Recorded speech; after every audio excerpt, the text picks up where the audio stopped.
大家好，又見面啦！我仲有一個好有趣嘅輪迴故事同大家分享嘅，亦都係唔到你唔信，就係講中國咧，佢有個細路，就係佢好細個，淨係一個細路，佢竟然識得其他地方嘅方言。請問咁樣，佢唔係來自前生嘅記憶，佢又有乜嘢可能識呢？咁後嚟咧，佢依然記得佢除咗語言之外咧，佢仲記得佢前生嘅故事㗎。所以咧，佢一直都想佢父母咧帶佢返去前生嘅嗰個家庭嗰度再去睇一次。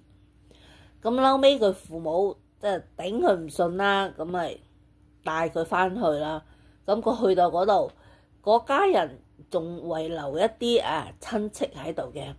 咁咧佢咧就同佢哋講佢自己係邊個啦，然後所有嘅嘢佢都講得出嘅，同埋佢係好主要咁返嚟講，我返嚟唔係爭財產嘅，我返嚟係想侍奉我年老嘅父親嘅，盡佢嘅孝道嘅，即係好難得嘅一個好同埋好感人嘅故仔咯。係佢輪迴返嚟，係佢想返嚟見返佢已經大咗個爸爸，年紀大咗個爸爸，去盡返佢自己嘅孝道咯。呢個喺輪迴上邊嘅故仔係好感人嘅。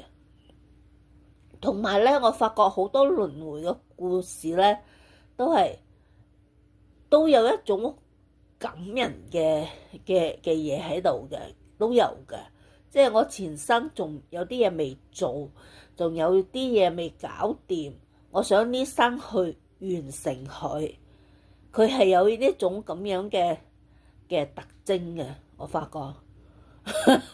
可能你前生有仇人，你今生都想解決佢都未定。